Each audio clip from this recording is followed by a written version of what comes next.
السلام علیکم پیارے ویورز، آج کا ہمارا جو ٹاپک ہے صلاۃ التسبیح کی برکت کا تحیر خیز واقعہ۔ چلیے سٹارٹ کرتے ہیں۔ بسم اللہ الرحمن الرحیم۔ 1968 میں صحائیوں کا ہاسپٹل اتنا بڑا نہ تھا، 3-4 دن ڈاکٹر ہوتے تھے، ان میں سے ایک میں بھی تھا۔ سینئر میڈیکل آفیسر ہونے کی وجہ سے آپریشن تھیٹر اور وارڈ کی ذمہ داریاں میرے سپرد تھیں۔ اس زمانے میں ڈسٹر کٹ ہیڈ کوارٹر ہسپتالوں میں ابھی اسپیشلسٹ نہیں آئے تھے۔ آپریشن عموماً ایک دن چھوڑ کر ہوتے تھے۔ ایمرجنسی کے وقت مجھے کوچ دینی پڑتی تھی یا کبھی کبھی دوسرے ڈاکٹر عمر کو بلا لیتا۔ ڈاکٹر عمر چودھری نماز روزے کے پابند تو معلوم نہ ہوتے تھے، مگر اللہ کا خوف اور درد مند دل رکھتے تھے۔ ان دونوں ڈاکٹروں میں یہ ہوس نہ تھی کہ مریض سے خوب پیسے بٹورے جائیں۔ اس صورتحال کے پیش نظر ماتحت عملہ بھی بہت محتاط تھا اور مریضوں کو کسی قسم کی شکایت نہ ہوتی۔ 40-42 سال کی ایک مریضہ جو پتے کے مرض میں مبتلا تھی، داخل ہو گئی۔ پتے میں سوجن تھی، لہذا آپریشن کی تجویز ہوا۔ میں نے اسے اگلے دن لسٹ پر رکھ لیا۔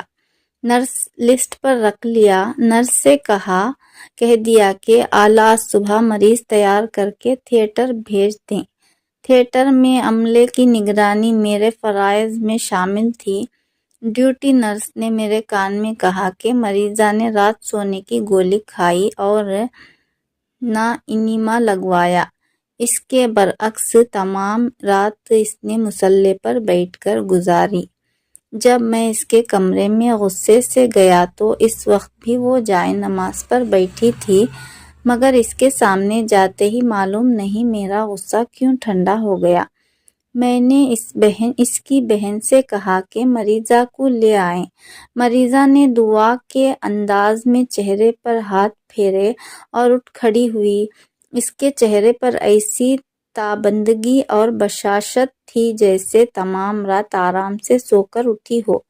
آپریشن کے دوران معلوم ہوا کہ مریضہ ایمبائسس میں بھی مبتلا ہے اور جگر خراب ہے، خون نہیں بنتا۔ بمشکل آپریشن ختم ہوا اور وہ کمرے میں لائی گئی۔ اسے ایک بوتل خون لگا، اس کے باوجود خون میں ہیموگلوبن نہ بڑھ سکی اور اسے غشی آ گئی۔ سب ڈاکٹر پریشان تھے۔ ڈاکٹر عمر بھی آئے، نہ معلوم کیا دوائیں دی گئیں۔ رات کی نرس میرے ہسپتال آنے سے پہلے چلی گئی تھی۔ سارا دن مریضہ کی طبی حالت خراب رہی۔ شام کو رات کی ڈیوٹی والی نرس ملی تو اس نے بتایا کہ تمام رات یہ عورت مسلح پر کھڑی رہی ہے اور اس کی بہن کرسی پر بیٹھی سوتی رہی۔ یہ ناقابل یقین بات تھی۔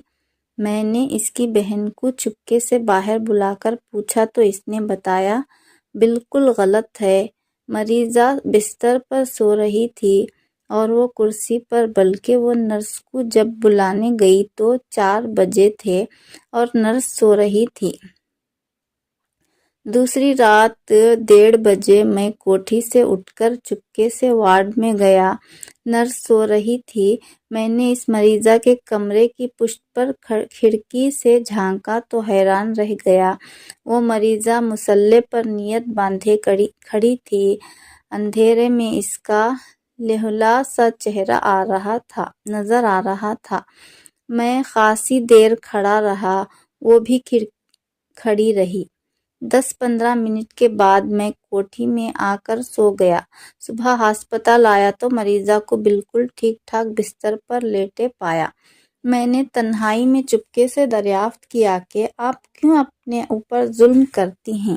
اتنا بڑا آپریشن اور آپ رات بھر کھڑی رہتی ہیں۔ اس نے بڑی شائستگی سے جواب دیا، آپ اندھیرے میں کمرے میں کیوں جھانکتے ہیں؟ مریض کو آرام نہیں کرنے دیتے؟ میں حیران و وشش رہ گیا کیونکہ جہاں سے میں جھانکا وہ کھڑکی کی اس کی پشت پر تھی اور کمرے میں مکمل اندھیرا تھا۔ میں نے کہا، آپ مریضہ ہیں، لہٰذا آپ نماز لیٹ کر بھی پڑھ سکتی ہیں۔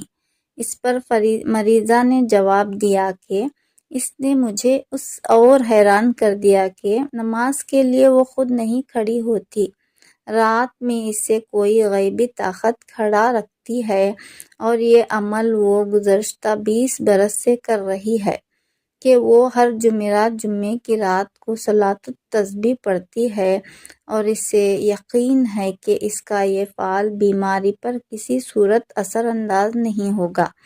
جب میں نے یہ سب ڈاکٹر عمر چودھری کو بتایا تو وہ کہنے لگے، بھائی ہم لوگ تو اسباب ہیں، شفا تو وہی دینے والا ہے، کیا معلوم اس کی ایسی نماز سے شفا ہو گئی ہو جبکہ آپریشن کے بعد اس کا اس قدر جلد کھڑا ہو جانا بڑی عقل سے دور ہے۔ تو یہ قصہ یہیں پر ہم ختم کرتے ہیں۔ دعاؤں میں ضرور ضرور یاد رکھیے گا، ایک لائک شیئر سبسکرائب ضرور کریں۔ اللہ حافظ۔